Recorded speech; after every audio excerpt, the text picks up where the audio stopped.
Good morning students. आज के lecture में हम ईडीसी इलेक्ट्रॉनिक सर्किट्स का एक topic square wave testing of N amplifier detail में डिस्कस करेंगे। ठीक है, कि स्क्वायर वेव की टेस्टिंग कैसे होती है। अब इसमें सबसे पहले एक चीज़ देखिए कि अगर आप कोई भी ऑसिलोस्कोप के साथ काम कर रहे हैं रेगुलर बेसिस पे, तो सबसे पहले क्या ज़रूरी होता है कि आप प्रोब के फ्रीक्वेंसी रिस्पॉन्स को कैलिब्रेट करें। कैलिब्रेशन जो करते हैं हम वो कैसे करते हैं, हम स्क्वायर वेव पोर्ट के अंदर अपनी प्रोब डालते हैं और प्रोब कैपेसिटर को नो ओवर शूटिंग और अंडर शूटिंग पर सेट करते हैं। ठीक है, क्योंकि हमें स्टूडेंट्स पता है कि कोई भी पीरियोडिक वेव फॉर्म जो होती है वो क्या है, it is the sum of sine waves. यानी कि कोई भी पीरियोडिक वेव फॉर्म जो है बहुत सारी साइन वेव से मिलकर बनी है, जिनकी अलग अलग फ्रीक्वेंसीज होती हैं, अलग अलग एम्पलीट्यूड होता है और अलग अलग फेजेस होते हैं। यानी कि अलग अलग साइन वेव अलग अलग एम्पलीट्यूड फ्रीक्वेंसी के साथ में मिलकर एक पीरियोडिक वेव फॉर्म बनाती है। तो इससे हमें क्या पता चला स्टूडेंट कि स्क्वायर वेव जो है वो भी क्या है, एक फंडामेंटल साइन वेव और उसके ऑड हार्मोनिक्स, यानी कि उसी के मल्टीपल हार्मोनिक कंपोनेंट जो कि ऑड हार्मोनिक्स है उनसे मिलकर बना है। तो यहाँ पर ऊपर हम देख रहे हैं एक स्क्वायर वेव है, इसके नीचे साइन वेव और साइन वेव के साथ इसके हार्मोनिक्स, यानी कि इन दोनों को मिलाकर बनी है आपकी स्क्वायर वेव। अब अगर आप इस तरह का सिग्नल, यानी कि आपने एक स्क्वायर वेव सिग्नल को अप्लाई किया किसी भी इलेक्ट्रिकल सर्किट के इनपुट पे, तो हमें क्या पता चल रहा है कि स्क्वायर वेव जो है, इस फिगर से हमें पता है स्क्वायर वेव क्या है, इट इज़ अ सम, यानी कि ये साइन वेव्स का सम है। यानी कि इसके अंदर बहुत सारी फ्रीक्वेंसीज है अलग अलग। एक तो फंडामेंटल फ्रीक्वेंसी कंपोनेंट था और दूसरे उसके ऑड हार्मोनिक्स। अब अगर ये किसी फिल्टर नेटवर्क एम्पलीफायर के अंदर जाते हैं तो सिस्टम सही से रिस्पॉन्स नहीं कर पाता है सबके लिए, क्योंकि अलग अलग फ्रीक्वेंसीज हैं। एक फंडामेंटल है, बाकी उसके हायर हार्मोनिक्स हैं। तो आपका सिस्टम जो है वो उसको इक्वली रिस्पॉन्स नहीं करता है हर फ्रीक्वेंसी को, क्योंकि उसमें बहुत सारी फ्रीक्वेंसीज हैं। तो अलग अलग फ्रीक्वेंसी के लिए वो अलग अलग बिहेव करता है।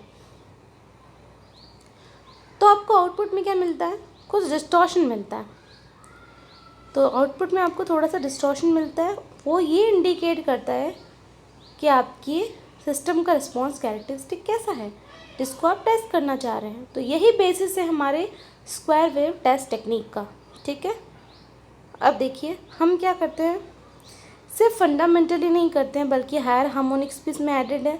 तो ये सारी किसी को जब अप्लाई करेंगे तो उसके अलग अलग frequency response, phase shift, transit response हमें मिलेगा। ठीक है, तो इसके बेसिस पे हम पता लगाएंगे कि हमारा कैसा है टेस्ट सिग्नल। तो ये सेटअप है आपके स्क्वायर वेव टेस्ट के लिए। आपने एक स्क्वायर वेव जनरेटर लिया है जहाँ से आपको स्क्वायर वेव मिलेगी। अब आपको जो एम्पलीफायर टेस्ट करना है, क्योंकि एम्पलीफायर का रिस्पॉन्स देखेंगे हम कि स्क्वायर वेव, जब आप किसी भी एम्पलीफायर को स्क्वायर वेव इनपुट में देते हैं तो वो कैसे रिस्पॉन्ड करती है। तो आपको कुछ नहीं करना है, इसको सीआरओ के इनपुट पे लगाना है और फिर देखना है कि आपको क्या मिलता है। ठीक है,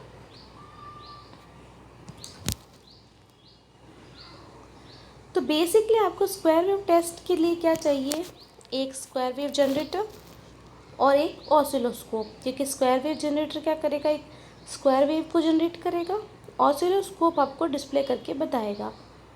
तो स्क्वायर वेव जनरेटर क्या हो सकता है, एक साइन वेव जनरेटर हो सकता है, उसके अंदर एक साइन वेव जनरेटर हो, एक क्लिपर एम्पलीफायर हो, जहाँ पर आपके ऑडियो सर्किट्स और नैरो बैंड सर्किट्स को आप चेक कर पाएँ। ठीक है, in general the square wave generator should deliver perfect square wave with a short rise time at frequencies from the lowest frequency response of the system to be studied to a frequency 110 the higher frequency response of the system। अब हमें जो output मिलता है हम उसकी एक range भी decide कर लेते हैं कि हमें इस रेंज तक अगर मिलता है तो इट्स ओके, आउटपुट सूटेबल है, उसको टॉलरेट किया जा सकता है। अदरवाइज नहीं काम आएगा, फिर वो हमारे सिग्नल, हम उसकी टेस्टिंग करेंगे और वो टेस्टिंग में फेल हो जाएगा। अब इसके लिए दूसरी चीज़ क्या है कि जो आप ऑसिलोस्कोप काम में ले रहे हैं उसकी कैरेक्टरिस्टिक भी अच्छी होनी चाहिए। अदरवाइज़ अगर उसकी कैरेक्टरिस्टिक सही नहीं है तो आपको आउटपुट सही नहीं मिलेगा। तो उसकी सेंसिटिविटी, उसका गेन वगैरह वो भी आप सेट कर लेंगे और देख लेंगे कि वो भी थोड़ा बहुत सही है। अब देखिए इस टेक्निक को हम कैसे अप्लाई करते हैं। अभी हमने फिगर में देखा, जो सेटअप हमने स्क्वायर वेव टेस्टिंग के लिए लिया उसमें क्या था, स्क्वायर वेव जनरेटर, एक ऑसिलोस्कोप। तो स्क्वायर वेव सिग्नल को आप क्या करेंगे, जिस इनपुट सिस्टम को आपको टेस्ट करना है उसमें अप्लाई करेंगे और फिर आप इनपुट और आउटपुट सिग्नल जो हैं दोनों देखेंगे सीआरओ के ऊपर कि क्या आ रहे हैं आपके इनपुट एंड आउटपुट सिग्नल। अगर आपको ओरिजिनल स्क्वायर शेप नहीं मिलती है और थोड़ा बहुत डेविएशन मिलता है तो यही बताएगा कि आपकी कैरेक्टरिस्टिक क्या है सिस्टम अंडर टेस्ट के। तो कितना डाइवर्जन होता है, कितनी क्लिपिंग होती है, यही आपको शो करेगी। जो टेस्ट लीड्स आप ले रहे हैं, आप अब ध्यान दीजिए, जो लीड्स हम लगाते हैं वो बहुत कम से कम जितनी छोटी हो उतना ज़्यादा अच्छा रहेगा। नहीं तो क्या होगा कि उसके अपने कैरेक्टरिस्टिक जो है वो प्ले में आ जाएंगे, क्योंकि उसके अंदर भी कुछ हाई फ्रीक्वेंसी सिग्नल होंगे जिनका शॉर्ट टाइम राइज होगा, ओवरशूट प्रॉब्लम, अंडरशूट प्रॉब्लम। तो ये थोड़ा बहुत आपके लीड्स की प्रॉब्लम जो है ये हमारे सिस्टम को भी कैरेक्टरिस्टिक चेंज कर देंगी। इसलिए लीड्स कम से जितनी छोटी हो उतना ज़्यादा बेटर रहेगा।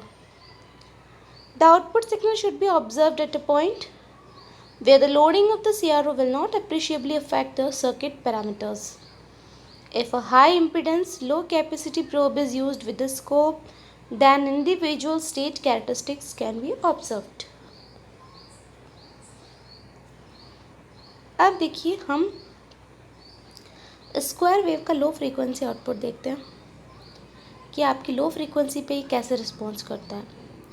If the amplifier responds perfectly to the input square wave signal, अगर परफेक्टली रिस्पॉन्ड कर रहा है तो क्या होगा, कोई एटेन्यूएशन नहीं होगा, आपके हायर हार्मोनिक्स का कोई फेज शिफ्ट नहीं होगा और आपको परफेक्ट आउटपुट स्क्वायर वेव मिलेगी अगर आपका एम्पलीफायर सही से रिस्पॉन्ड कर रहा है। अदरवाइज जितना डेविएशन आएगा उससे पता चल जाएगा कि हमारा एम्पलीफायर कितना डेविएट हो रहा है।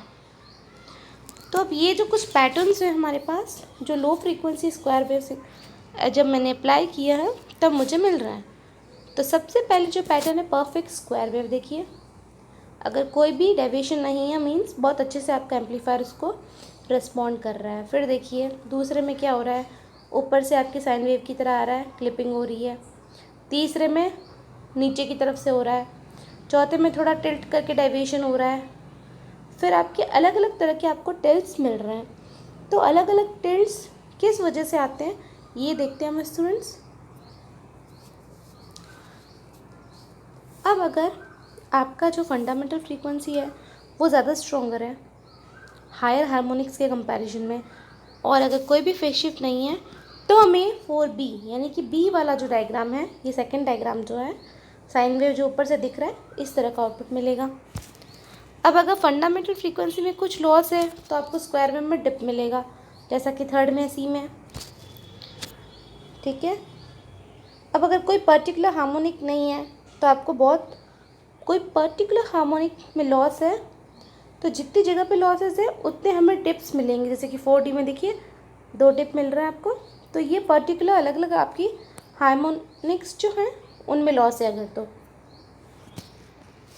इस तरह से जितने भी डायग्राम्स हैं उनमें हर एक में किसी में कपलिंग प्रॉब्लम है। जैसे कि अब देखिए 4E में क्या हो रहा है कि fundamental leading phase shift at low frequency but without appreciable signal loss. तो आपको टिल्टेड स्क्वायर टॉप मिल रहा है, टिल्टेड स्क्वायर टॉप, थोड़ा सा टिल्ट है यहाँ पे। किस वजह से होता है ये, जनरली लो टाइम कांस्टेंट की वजह से। अब देखिए लॉस ऑफ सिग्नल अगर है और फेज शिफ्ट भी है तो फ्लैट टॉप थोड़ा सा कर्व हो जाएगा, जैसा कि उसके आगे वाले डायग्राम में है। अब अगर बहुत ज़्यादा ही लो है टाइम कांस्टेंट तो डिफ्रेंशिएशन हो जाएगा सिग्नल का और हायर हार्मोनिक्स जो है वो पास हो जाएंगे, तो आपका पीक सिग्नल मिल जाएगा आपको, ठीक है। तो आपका डायग्राम इस तरह से हो जाएगा जैसा कि G में शो किया हुआ है। तो अलग अलग डायग्राम्स हमने देख लिए कि थोड़ा बहुत जिसमें भी प्रॉब्लम होगी, फेज, लैगिंग, लीडिंग, तो उससे आपकी टिल्टिंग जो है शिफ्ट हो जाएगी, कभी टिल्ट इधर हो जाएगा कभी इधर हो जाएगा। अब अगर आपका हाई फ्रीक्वेंसी स्क्वायर वेव आप दे रहे हैं तो रिस्पॉन्स कैसा रहेगा आपके सर्किट का, तो उसके पैटर्न्स हैं वो भी हम डिस्कस करते हैं। Circuit efficiencies at high frequency may result in any of the patterns shown in figure 5। तो देखिए ए इज़ अ परफेक्ट, ये जब आपने हाई फ्रीक्वेंसी दिया है तब होगा। ए परफेक्ट स्क्वायर वेव है, सेकंड में थोड़ा सा टिल्ट है, थर्ड में और ज़्यादा है, फोर्थ में ज़्यादा डिप्स है यानी ज़्यादा हार्मोनिक्स में डिप्स आ रहे हैं। तो ये अलग अलग हाई फ्रीक्वेंसी रिस्पॉन्स आपका स्क्वायर वेव का है। अब ये देखिए स्टूडेंट, ये क्या है, ये राइज टाइम आप कैसे मेजर करेंगे। इस तरह जो आपको आउटपुट मिला है स्क्वायर वेव इनपुट देने पर जो आउटपुट मिला है, अब उसमें आप राइज टाइम कैलकुलेट करेंगे 0 से लेके 90 50 जहाँ तक राइज कर रही है कि, तो उसके बीच का जो टाइम पीरियड है वो नोट करके आप राइज टाइम इजीली कैलकुलेट कर सकते हैं कि आपकी वेवफॉर्म कितना राइज कर रही है। आई होप आपको ये टॉपिक अच्छे से क्लियर है स्टूडेंट्स। Thank you.